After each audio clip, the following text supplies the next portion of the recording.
What's going on, guys? This is Rob, and you guys really liked the videos that we did on Annihilus and Doctor Doom in terms of the MCU villains, so we're gonna keep this going for a little while longer and kind of see how people respond to it. And in this video, I want to create an argument on why the Marvel Cinematic Universe needs Mephisto. Now, I know in like a lot of the videos that we've done recently where we've talked about Doctor Strange 2 and even the videos before that, how we really presented this scenario where Marvel was basically taking, or at least the MCU, was taking the beings like Mephisto and Nightmare and all those guys and kind of just rolling them all up into the single package that we call Dormammu, right? So he's kind of a jack of all trades. He plays the role of Mephisto, plays the role of Nightmare, basically messing with mortal people and wreaking havoc across the universe or even the multiverse and just kind of calling it a day.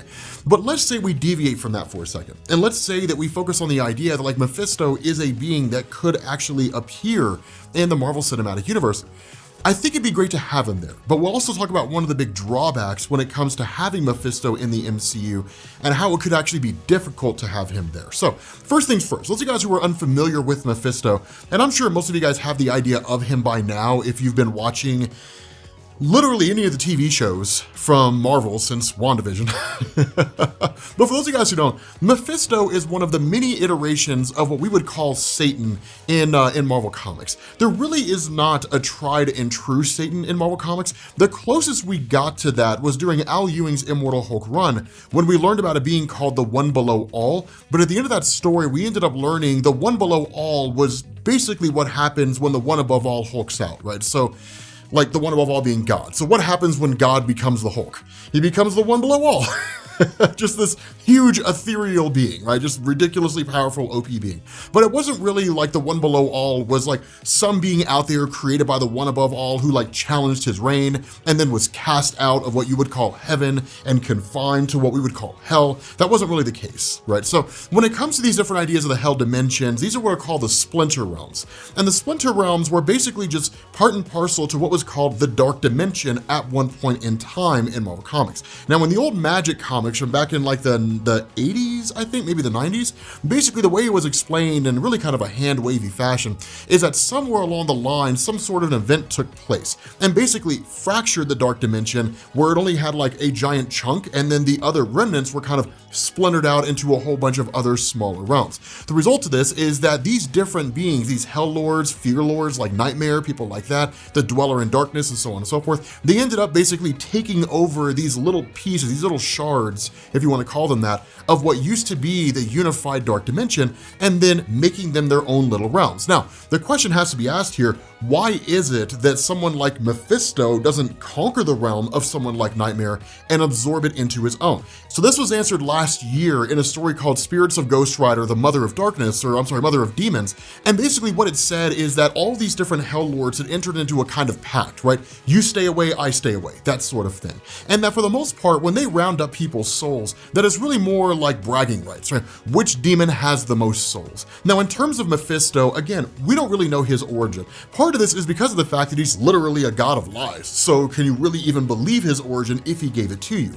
And the other part of that is because he's the god of lies, Marvel has had Mephisto tell his origin multiple times over the years in Marvel Comics. So the reality is there is no tried and true origin to Mephisto. I mean, I kid you not, in that same story, right, Spirits of Ghost Rider and so on, that basically Mephisto was presented to us, or at least the claim was made that Mephisto was the serpent in the Garden of Eden that basically tricked Eve into eating the apple from the tree of knowledge of good and evil, and then in turn passing it to Adam, and then getting the two of them basically kicked out of Eden, right? So essentially it was presented that Mephisto was basically the serpent, right? He was Satan. But the reality is that Mephisto is not. Now, in terms of like these different hell lords, there are a lot of them, right? So like Muspelheim, for example, the realm of Surtur, that is one of the hell dimensions. But the thing about this, and this is what's the real kicker here, is if you wind the clock back when it comes to Marvel Comics and you talk about the idea of death and the role Mephisto plays, it wasn't always that way.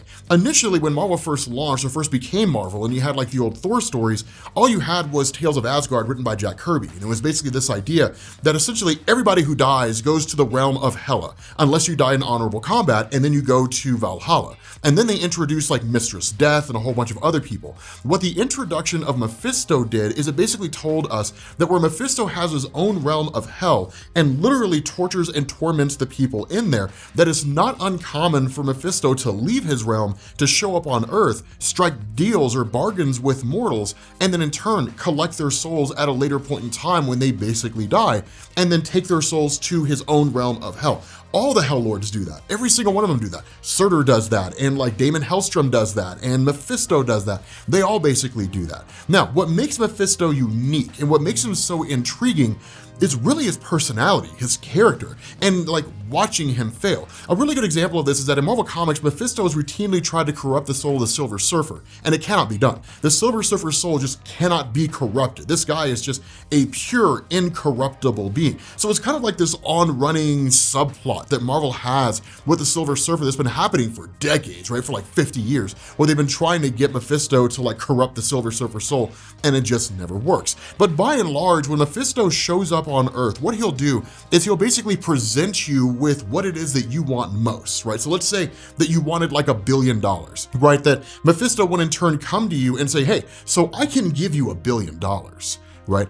I just need to know if you're willing to make a little bit of a wager or something like that, right? Some kind of a bet or whatever it is. You'll enter into a kind of game with him. Now, in the end, you'll get that $1 billion, but there'll be a caveat. So maybe the $1 billion is locked in a bank account that you don't have access to. And then when the time comes when you die, Mephisto will take your soul, right? He tricks you, lies to you, that kind of a thing. That's why whenever you see stories where like Doctor Strange confronts Mephisto, which you may very well see in Doctor Strange 2, that whenever that kind of situation unfolds, those individuals who are familiar with Mephisto will be very, very, very careful about the deal they enter into, because he's very particular with his words, and how he phrases things says everything, right? So if Mephisto says, I'll give you $1 billion, the caveat to that is that once you come to collect, Mephisto will say, well, I never told you when.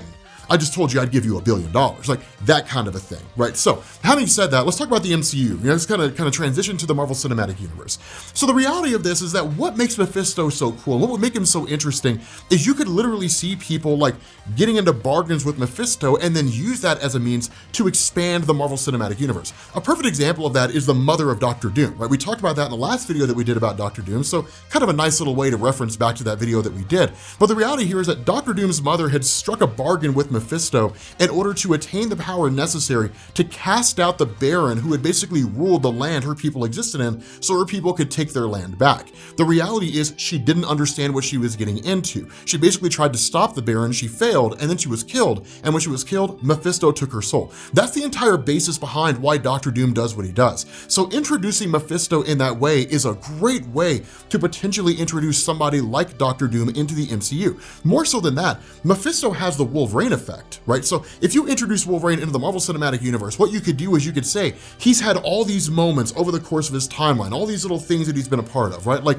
the opening sequence to, X-Men Origins Wolverine, that not very good movie, but the opening sequence to that where like Wolverine was in World War I, then he was in World War II and all that kind of stuff. And you basically got a kind of 3 or 4 minute montage essentially of all the things that he'd been doing over the course of his life. You can attribute a lot of things that have happened in the MCU to the actions of Mephisto, right? Maybe it's Mephisto who goaded Thanos into wiping out half the life in the universe. Maybe Mephisto was the one who told him about the Infinity Stones in the first place. Because unless my memory isn't serving me correctly, I don't think we ever figured out how it was that Thanos learned about the Infinity Stones. He was just after them. So again, it may be something that I've forgotten here in the moment, and it just doesn't occur to me. And I'm sure that if there is a reason there, you guys will tell me down in the comments section. But the important thing is you could tie Mephisto into that, right? Just all these little moments, these things that have happened over the course of the MCU. The biggest problem with that is you'd have to be very careful about how you do it, because what you don't want to do is cheapen something, right? You don't want to cheapen a thing